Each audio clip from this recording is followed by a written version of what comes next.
Also, two rabbits, one hole here. Doing an interview with Braylits, the Easters. Pronounce it right? Yep. Braylit home baked, and we're the Easters. Yes. Yeah. Tell me a little bit about your guys' business. We run a bakery, basically a home cottage business bakery where we make cookies, brownies, bagels, scones, anything, bread, anything bakery type stuff. Love the pecan. I definitely recommend that to anybody. If you get a chance, get the pecan stuff. It's good stuff. We have pecan cookies, pecan rolls, stuff like that. A little bit about you with the whole business. So I'm Brian. I assist her wherever she needs it because I work a full-time job outside of the bakery. And then I mostly help with packaging and prepping things and just getting things done that takes too much time away from the baking for her. And how long have you guys been doing this? About 2.5 years. We started in October of 2023. And what Yeah. what kind of like got you like, hey, this is what I'm gonna do? I was doing the same job for like 17 years and I burned out very hard on it, and I needed to do something more fun, something that was less, involved with like the mental health field or drugs and alcohol in general, which is what I did. I was an office manager for a drug and alcohol office for 17 years, and it got very rough. So I decided it wore down on you. yes, it wore me down. So I decided I mean- needed to do something fun. So baking cookies, cooking, I've been doing it since high school. So I went back to what I really enjoy doing. Still fun for you? It's a ton of fun for me. for I mean, you? I burn out when I have to do like 600 Dubai cookies in 1 week. But You mean 24 hours? yeah, But it's in all- 24 hours, I did 600 Dubai That's a cookies. quick turnaround. Yeah, so yeah, that burned me out. So I took today off mostly. Other than this, I'm not baking anything other than like a thing of cookies today. That was it. That's what I like to do with my business. I found that I can schedule stuff on Facebook, like for posts and reels, and it will just drop. Like I can schedule the times and everything, so I can go like a whole day without doing anything with my phone. Yeah, I like take like Mondays off because I need like a day. Otherwise, I mean, you can't bake every single day all day. It gets super tiring. So, Right. and I usually go from morning to night. So. And I know when you mentioned like the drugs and probably hearing those stories wore you down. I've been doing corrections for like 16, 17 years, and I tell you, those stories will wear you down. And Yeah, I get you on that. I worked with clients that came from the Department of Corrections. So yeah, they It's a were mess. people that wanted to do this stuff. So it was 17 years of fighting with people and fighting with the world who doesn't want to support mental health or support drugs Right. and alcohol or any of that. And then they want to get those types of people in trouble for not doing everything exactly correctly by the book. And it's menial and tedious and everything has to be perfect in your paperwork, in your group. It was just over time it just burns you down. It wears you out. It stops being about helping people and starts being about paperwork. And I couldn't do it anymore. I was like, I don't. Cash cow. I was like, my own mental health was like, I can't. Like, I can't. I feel bad for everybody, but I don't feel bad enough anymore. Like. I was done. I was jaded. I was burned out. I was Sounds like you were a good person and they just wore you out. Yeah, no, and they were great and everybody was fine and I loved helping people. I have my own, issues and I got to help with them, but after a while it was like every day, all day was about mental health. So it was like you couldn't even deal with your own anymore because 24/7 it was my phone was going. Like I never got a break. I brought work home with me. Ooh, that's not good. Never stopped. Several nights of staying up. Yeah, till and I would 6 rather a.m. bake 24 hours a day than do paperwork 24 hours a Well, day or type reports 24 hours a day. Yeah. You guys are truly blessed that you got away from that because Yeah, it got. I'm hoping the same thing. Yeah, one day you'll get away from it, and it's like you can, and there's just like people there. They can lie, they can do things to get you in trouble. Like you're in a place where you're not safe. Like I had people outside of our places with machetes. Like you're not a. What? It's Wow. not a. Treatment is a scary place sometimes. Like You don't know what's going to I've had happen. clients threaten me because they don't like. I couldn't tell somebody where something was in Miami. Well, they see you as, if they have a problem with authority, they Yeah, immediately see you as a bad guy. Even though you're a good person, can you tell me where this regardless, program like, is? You came to my house and you're trying to report to the government. Yeah. You're one of them. It was more of a, do you know where this place is in Miami? No, I don't. I don't live in Miami. I'm sorry. I'm all the way in Tallahassee.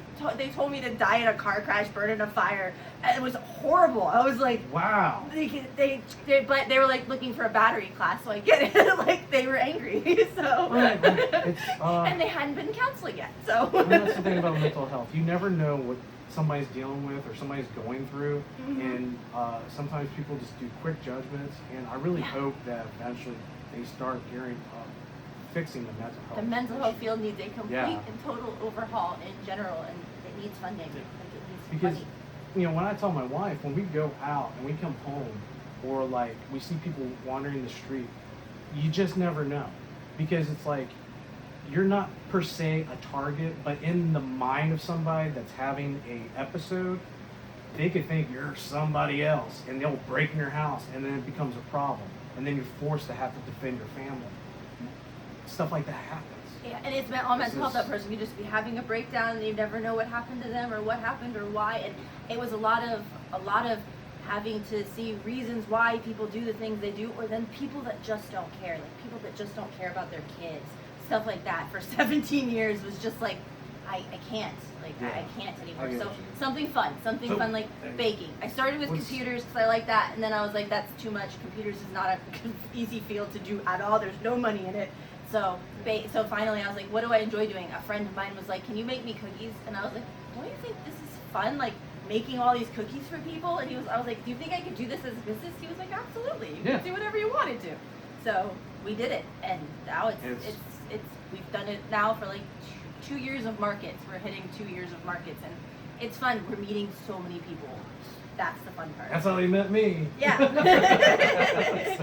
Yeah, we started off online only, and Yeah. we did that for the first, year Yeah, it or was something? intimidating to go to And- like markets. Yeah, Like- she was really scared of it. I was trying to push her into it. So we decided to just visit them. So we would just go visit, and like the first one that really got me like to want to do them was Southwood. There was just like a kid out there and his grandma they were like doing vendors at the table. I thought it was a church table at first. He was like, pass it, I think it's just a church. I was like, I don't think it is. There's Southwood stuff written all over it. And I was like, I don't think it's exactly a church how it table. And I was like, and I walked over and I was like, yeah, I make cookies. Can I do this? She was like, absolutely. And then I was like, fine, if that person was that easy, let's ask downtown. They're amazing. Like the guy who runs that is super cool. His name's Scott Buchanan, and he is awesome. Like he's a great person. Like all of the vendor people, the lady that runs Southwood now, Amanda, she's Sounds doing like you a guys great have job. like a community. Yeah, basically that's what it's become. Like all the vendors that we've met, stuff like that. Like we talk to each other, we share events. They're just all really, really, really. I've like not met a single bad person in this whatsoever. Yeah. Well, we're all struggling out there. Yeah. We're all trying to get by. I mean, we don't get paid extra to make somebody else a bad day. Exactly. You know? No, I mean not even like people that come into your booth. We never really have. I'm sure it's gonna happen one day, but nobody's ever been like rude or like mean or been like your stuff's awful. I think I had one person that thought a brownie was supposed to be warm, and they were like, "Oh, it's cold." But mine was in the middle of winter. In the middle of winter, And they it were was like, "This brownie is cold." 30-something degrees outside, 40 degrees And I was like, I was devastated. He was like, "It's cold out. It's okay." Let me warm this up for you. Get it done. Well, great introduction. I'm gonna start diving into some questions and really getting to know you guys. So, what do you think were the steps that you took to get to where you guys are right now? Like what like through growing up, through anything, what do you think helped get you to like thinking, hey, I can do a business with baked goods? Well, I have a business degree. That's the only thing I went to college for. I got my AA in business, and I was like, one day I want to run a business. But I had no idea what I wanted to do. In school, I did cooking. My last year of high school was all culinary. I enjoyed it, but also the hours of culinary, and I was a young mom at the time, were awful. I tried like restaurants and stuff like that, and then I stepped into the world of treatment right after that, and then that's where I got stuck. So I got stuck in a place that I wasn't expecting to find a good job, but it was great for years and years, and the people I worked with were great for years and years. There was nothing wrong with it. But after a while, like, doing the same thing repetitively over and over, you have to move on. So I did. And I think that with the business degree and this, and then Brian here came along and he was basically pushed me into finding something to do that I would enjoy. But it wasn't like go find, because I left my other job without anything because I couldn't do it anymore. And I was like, and then I made the decision, which is not really normal. Usually you know what you're going to do next. But I did it. With the great support of the spouse. Exactly. Yeah. I had wonderful I support. actually was the one who ultimately, at least I think, ultimately convinced her to leave where she was because it was taking a massive toll on her. I could see it. It was just getting worse and worse. And, I was like, you know what? I think it's time for you just to leave. And she did. And then we spent 5-6 months trying to figure out what to do. Yeah. So we eventually we bought some computer stuff. We did computer stuff because we build computers. If anybody ever needed a computer built, like in our friends, we do it for them all the time. It's something we might can be do. talking to you guys later. We build this. I need something all that of can our really all of our handle the stuff. video Yeah, editing and yeah, stuff. definitely. We do that kind of stuff. We love doing that stuff, but there's no real money in that. It's just more of helping people find 'cause parts the and stuff like parts that. are so expensive. There's no money to getting parts. them from a distributor is And then actually Amazon more just expensive than Amazon. Amazon Amazon's just cheaper. Amazon doesn't have to do MRP, so they don't have to do that. So It rhymes with Amazon. I'm not going to say per se who, but I have found that they have Temu products too in disguise. Just saying. yeah. From what I found. And if you guys go to these festivals, I bet you'll notice that some of these tables, they're reselling Temu products. I have yet to see that yet because The stuffed animals. although there are some people, yes, Keychains. mostly the smaller markets where people just come in, like the bigger ones like downtown, they vet their people very hard. I've had people message me saying, how do I get into downtown? They won't let me in. I'm like, but I'm just a vendor, I don't know. So there is like a security kind of There's a vetting process in general. Like they're not going to have the same types of people over and over again. Like they're not going to have 6 bakeries in a row. And eventually they gotta say, hey, or 20 jewelry vendors, 20,000 jewelry vendors. They have lots of jewelry vendors all over Tallahassee. Yeah, they're great. We have wonderful ones. But if you put too many, if you have too many in one spot of any type of vendor, there's bakers. planning. So yeah, there's planning behind the way that logistics behind the way they do it. I never knew that. I always thought was they just kind of, hey. Some of them are who show up and they're like, okay, pick a spot, first come, first serve. But then vendors are like, okay, like if there's a bakery here, I'm not gonna sit right next to you. Usually you're like, yeah, because you support each other as bakers as well. So like I have several bakers that I'm friends with, so we all just we're spread out in the events so that we're not just all next to each other, because that's hard to make decisions when you have 20,000 things in front of you that sound delicious. So there's very talented people in Tallahassee and Crawfordville and all those places that make really good baked goods, really good jewelry, but if you put them all in one place together, it doesn't sell as well.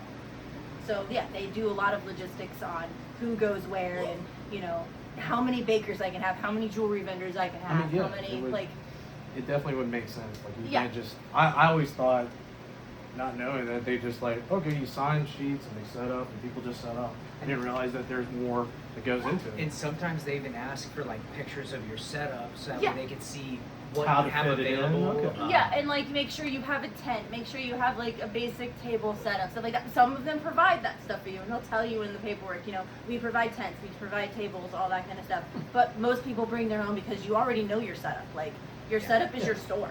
So like you have it set up, this is how you set it up every single time you go. And I know it's a little off the questions, Yeah. but like your setup, has it changed since you guys started? Like how you guys, yeah. It like, started really small. It's always evolving to become better and better. like quick and go. Yeah, so like the first one, we had like a table and like we were packaging while we were still there, which you're not even supposed to do because it was our first event. We had no idea. We were so underprepared. Yeah. I had stuff in a box that I threw a label on. But people bought stuff and we charged like $1 for things because like we were trying to get our name out there. On that one. Right. And then we did a downtown and I watched other vendors and learned from them kind of what they do, like without stealing their ideas, but their tables aren't their ideas. Right. It's but- not really trademark. It's Yeah, like exactly, more like- okay, I can take this and make it my own. Yeah, I'm not gonna go and be like, okay, well that bakery makes all of this stuff. I'm gonna make all of this stuff next time too. That's me. So it's more like, but if your table setup looks really cool and helpful for people walking in and out, yeah, vendors do that all the time. Like, well, I mean, heaven forbid if somebody would trademark a certain style, then nobody would be able to set up. yeah, exactly. So it's basically So when I went to my first downtown, I was like, oh look, people put their tables like this, and they have these tablecloths and stuff like that. So we immediately just started doing different things like that, and then we found our own things, like a fan for above our tent, even though we broke it a few weeks ago. But like things like that would keep us cool, just like things that Yeah. Well, realistically, it broke itself. It twisted its wires out. it broke.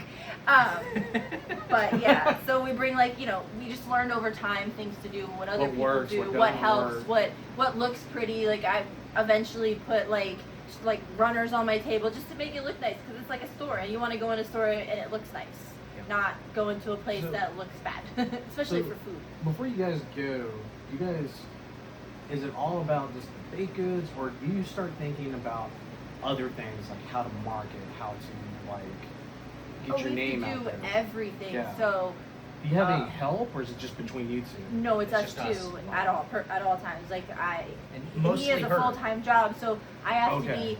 I always post I reshare memes that are funny. Like there's one like I have to be a social media creator with like a girl crying and dancing at the same time, because like I don't know how to do that stuff really. I don't like I tried to.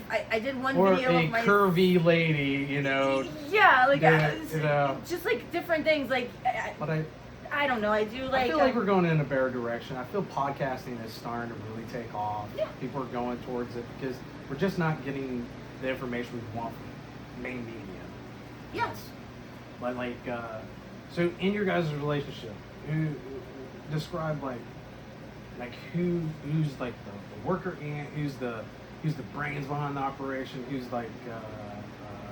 Financial wise, he does everything normally. Like he handles. I mean, I still pay like the credit card bills, do like that kind of stuff. But he has the spreadsheets and the, what money we make and how much things cost usually. And I make sure he has the receipts and stuff. He takes care of the money after markets, like what we make, how much markets cost, and puts that all together. I do the baking mostly. Okay. And the logistics of the social media in general. He's not into the social media. I have at to all. order most of the ingredients though, because if I let her do it, she runs out. I'm Okay. trying to get better about You're it. the Yeah. logistics. Yeah, You're the I try to get better about it. Like I at least try to say to him, "Honey, I'm on the last thing," so he does it. But Yeah. sometimes But you he's guys like, work because it gives you the opportunity to be yourself, to be free and stress free, and then that in turn helps you out because happy mom and a happy home is always good, right? Exactly. Okay. I won't take too much more of you guys' time because I know a lot of good information. I like where this kind of went down in different directions here.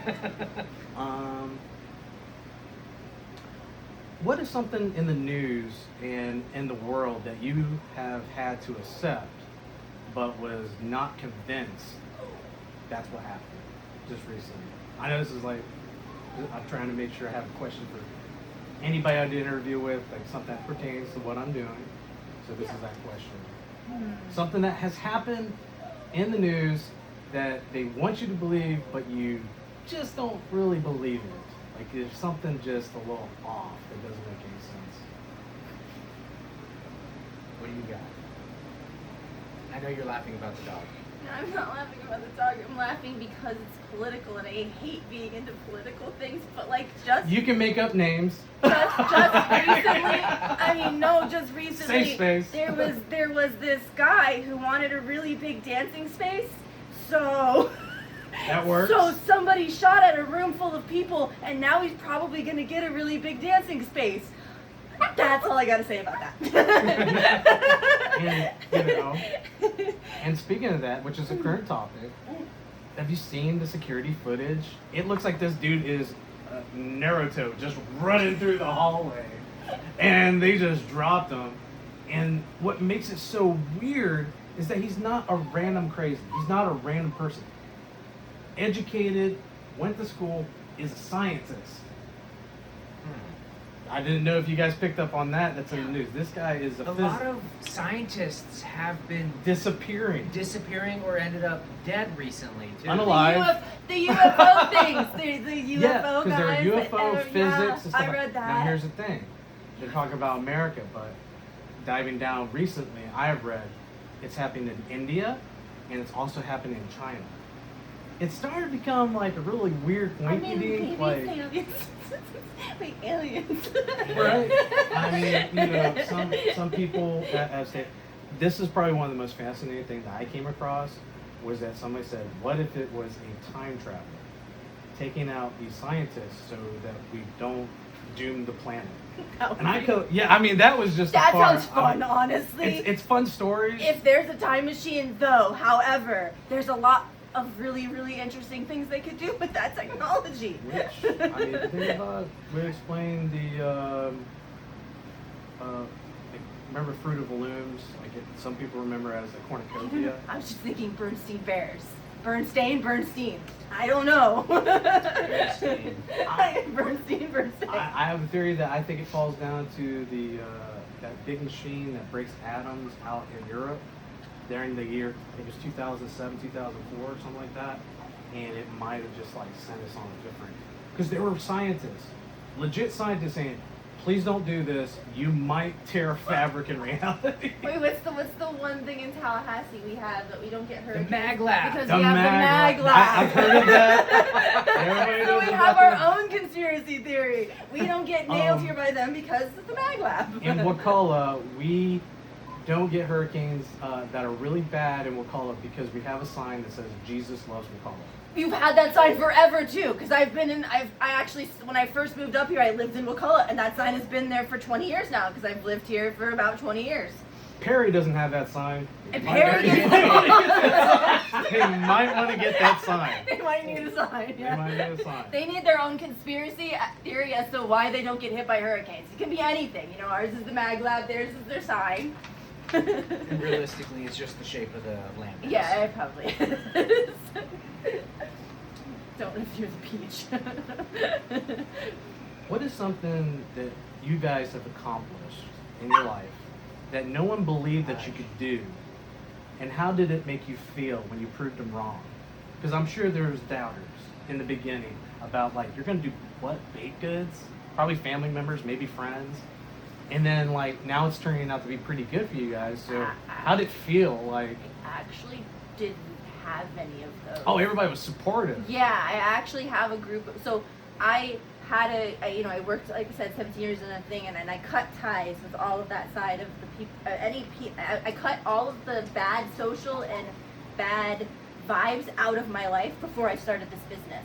So the people that I actually first went to, like, I want to do this, other than him, were a group of people that I spend all of my time with, known as the Kinsworn Hunters, and they immediately were like, yes, absolutely, you can do this, and we'll buy all of your, and they did. They bought thousands of dollars of cookies from me to start with, to just help us and do, like, they're amazing. They're, like, the most amazing people on the planet, honestly. Our friends were our biggest supporters for the first year and a half. Yeah, they're and they still are. Like, they still buy things and hang and support the business, and anytime we need reviews, because they've tried the stuff, they review for us. They do everything that they possibly can to support the business. Do the reviews. And spread it out, and like maybe you guys should start like an underwear line, like I got the Braylit goods underwear. Our guild leader, Zeroed In Hunter, does his own stream. He does a streaming thing, and he does our stuff on there. Like, he was the first person to ever, like, put our stuff, like, when he was, like, just doing, he's like, I sent him a box of stuff. I didn't even ask him. He was like, here, I'll eat all your cookies on camera, and talk to people about your cookies. Like, for no reason, just for fun, because he loves us. Our packaging was horrible at that time. We didn't know what we were doing. And then, like, a year later, he did it again with better stuff. Like, our better packaging and stuff like that, because we grew. So what did your package look like in the beginning? now you got me interested. Okay, so our first package that we sent to him was like a little white mailer, and we had wrapped it. in like foil or paper or like wax paper or something. So you get like a family reunion. Yeah, and mailed it all the way to was- Texas, I think. Oh, It was Michigan. It was Whoa. Michigan. Michigan. Yeah. Okay. But it arrived just fine. They And liked it, but it now just our looked packaging so is bad. like. Okay, I so can it's see the more- butter Yeah, stains now in we- there too. Now It was we a bad- vacuum That's seal good. everything, individually wrap it. Did anybody like, say anything about that? or- No. They were just cool with it? no, Yeah. like our seemed like biggest Maybe people it's like to this buy from us. rustic kind of. In the beginning, we're our friends and family. So like, my mom makes an order from me, like every 3 almost 4 a months. $200 order for me every 2 to 3 months. She does. She lives far away, and that's what she does. She likes my baked goods, so she does a big order every 2 or 3 months, and just supports the business that way. Well, I mean, to be honest, I remember growing up, there used to be baked goods pretty close in the streets. You could go any city, and they have a nice little baked goods store, and you can get whatever you want. It seems to me they're just kind of dying down. Yeah. And when I came across you guys, dude, I was like, yes, I believe in the baked goods. It's a comfort food. It's a necessity, just for everyday living. Just a nice treat yourself to something that tastes really delicious, and you guys really make some delicious product. Not trying to sell too much, just saying, it's just really good. So And yeah, we enjoy. I enjoy making the baked goods. They're fun to make. It's fun to mess with recipes and make them taste different. And like I said, we did 600 Dubai cookies at one point, and we had to like tweak the recipe here and there. You know, it's really hard to do 600 Dubais in 24 hours. And, like, yeah, they're because they got the little angel they're hair. I've stuffed seen cookie, that. yeah. Like, Yeah, and you have to like tasty. wrap the cookie in it. I do partake in baked goods. Yeah. also, So they're an intricate cookie basically. Yeah. So I would say our most difficult. yeah, and our most difficult to make, but you know, it's 600 cookies. They went to Are you some knocking them convention. out now, like with Yeah. no problem? And now it was like after that, I had like cookies to make for the weekend for like the Southwood event, and it was like that was really easy. And she did this Nice. week entirely on her own. Yeah, because he I was was out of town. Yeah. And I actually did my first event on my own on Sunday, all by myself, and that was I just kept saying, I'm just doing this by myself, and the lady at the event was like, you're doing great. And like, I was like, thanks, because this is scary. I'm on my own. That's how I feel about editing. Like with videos, right now it takes me a long time to even get 30 minutes. So that's cool that you guys. It's promising to hear other people start out at a certain place and that's where I hope to look in about a couple years down the road from where I started and see where I am. And with you guys, seeing where you started and where you are now, I mean, big difference, somewhat difference. It like is huge, incredibly huge different. difference. Yes. Yeah. When we first started, I really didn't know what I was doing. Like I lived. Like in your mind, you thought like, "Oh, this is easy," and Yeah, then you it start was- realizing there's a lot of tedious things. Yeah, it Yeah. became. He actually is really good at finding things to save me time. Like recently, we switched from Cricut to Caesar machine, a cutting machine for our stickers because it's just faster and the program works faster. But Cricut worked really well for us for years because I didn't know there were better ones out there that worked Yeah. faster. Right. And But you know, Cricut is so slow with their Yes. software because it uses a so slow. cloud-based software. Okay. So nothing is stored locally, whereas the scissor stuff is all stored locally. Yeah, so I can just so scan we and could print use our and go hardware really fast. to make it go faster. Yes, because it was so slow. So that the process of just making packaging, because we individually wrap a lot of our cookies, took an entire day on its own. So it was like Tuesday was packaging. Now it can be half of Tuesday because the thing is way faster. And by packaging, she means preparing the packaging. Yeah, like Wow. putting the stickers So you on the guys are packages. literally doing it's not Everything. Yeah, I we don't. do I it all. So don't. do you dedicate like a day where you're like doing the packages? Yeah, and that- have them ready, but then so- that takes up storage space. So doesn't it? Tuesday for me Not much, is not so much. Tuesday It's for fine. me is getting packaging ready, like making the stickers, making the menu for the week, making the stickers, doing the first social media post, telling people what we're going to be doing for the week. If I haven't made a monthly one, because lately I haven't been doing monthly ones because I haven't decided what week to week I'm going to do. So, but this one, like we're going to downtown every week this month, basically. So One of the things is as long as you're having fun and as long as you're Exactly. taking care of your Yeah. personal life, that's what I've found. I would love to drop an episode every week, but with life and everything, we just do the best that we can, yeah, you and have we're to moving in a spread direction. it out. Yeah. That's what I've been doing. I spread it out. Like I have a day of stickers, a day of making cookie dough, which goes in the fridge, and then days of yeast Prepping. spread. Yeah, so different days of prepping and then packaging. it still some days doesn't work out, and we're working till midnight or 2 hours before an event is coming. Wow. But then we can sleep after the event. The whole point is like Once you can it's get done, to that point, and then you're done, and you don't have to like. Okay. You just put the rest of it away, and you can nap. You can take a nap and be done. But so it's not that hard in that sense, but it is tiring to get through an entire day of like making all the product and then selling the product all day afterwards, and on like 2 hours of sleep. Red Bulls are friends. Yes. Ooh. Red Bulls are a savior. Be careful on that. 'Cause Yeah. It can be bad for you. Trust me. Being a corrections officer, I down Red Bulls and coffee. The only time we Red Bull is during events Okay. after we've had a night of like no sleep. Otherwise, we just have and coffee. definitely get some detoxing. I've been chasing down the rabbit holes. You start finding out, okay, I need to take care of my health better. Yes. Yeah. Drink more water. I'm on my last question for you guys. I've been loving the interview so far. What are your guys' future goals and plans down the road? What would you like to accomplish before you kick the bucket? And like a bucket list go, or last thing you want to do, like with the business and just in general, like what do you want to accomplish? I would say one of the things we really want to do is get big enough to get a food truck for the bakery. Okay. So that way we can have a mobile bakery on wheels. I don't think the brick and mortar is going to be the way to go because the overhead on that is extremely high. Yeah. And also, it takes up your whole life. So Oh, I yeah. don't want to be 24 hours outside of my house in a bakery. I want a food truck so that I can just take it out of my house, or Exactly. do it in the food you truck have a or place. whatever. You have a place. Yeah, but I can also we can still have a be commercial here. kitchen, but it's a commercial kitchen on wheels.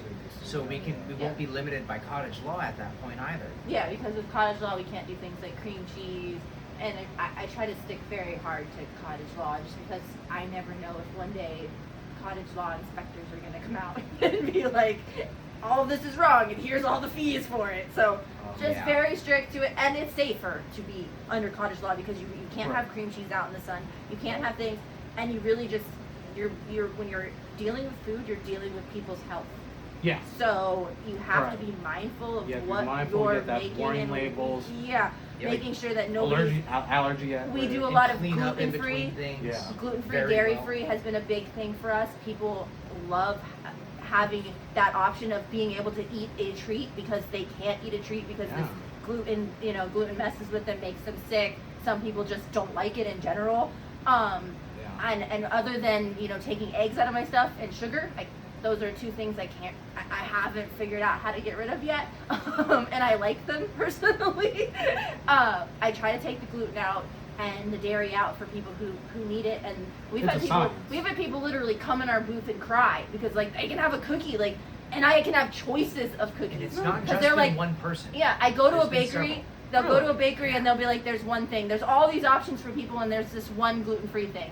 And when I first started, I did that. I was like, one thing, and then I was like, but like they could also have, if I make, so like whatever I'm making cookies, 2 or 3 of them I'm making for their side. If I'm making a scone, they're getting one. The only thing I haven't done yet is yeast bread that way because I haven't learned how to do that properly yet. But like that way they can come and everybody can have a treat.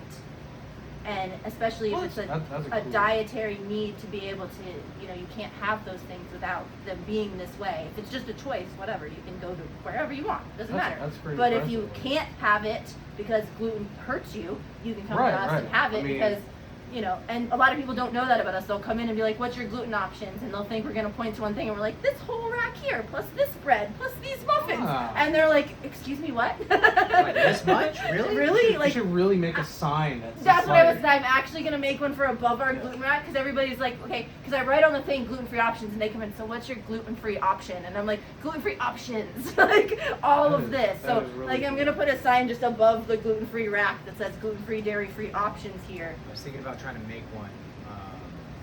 Haven't figured out how yet. But so because he's plan. making signs, he has a laser thing, so he likes cutting signs and stuff like that. So it'll be fun for him to figure out how to make one. But yeah, I want to make one, put it on all of our stuff. Not to try to maybe be my sponsor one day. Timu has some really nice signs that you can quickly make with AI and stuff. But anyway, but no, I really do hope you guys keep getting bigger, and I would love to revisit you guys that day that you guys do get a food truck and like just kind of catch up with you guys. Yeah. I appreciate you guys letting me come to your home and interview you. I'm definitely going to promote your business, Braylit. Home baked. Home baked. Braylit Home Baked. Would you like a stack of cards? Oh yeah, I'm gonna get a stack of cards. I'm definitely gonna do all that and definitely grab some cookies before I leave. Yes, yes. And, Cookies specifically for you. And like I said, this is Two Rabbits, One Hole podcast. I have a Facebook page, Two Rabbits down the Warren Press. Give us a check out. Catch this interview. I also have some other social medias. I'll put it on there as well. Spotify, Rumble. I like Rumble. Rumble's pretty good. It's been really quick to get all my stuff. But it's almost like Facebook style. Spotify, I found that I got to save it in a file and then go through another file to then put it on Spotify. So I'm like, okay. But hey, we'll get there. We'll get the word out. And I appreciate you guys so much. Thank you for this interview. And thank you for all my followers and everybody. And stay tuned. Thank you for your time.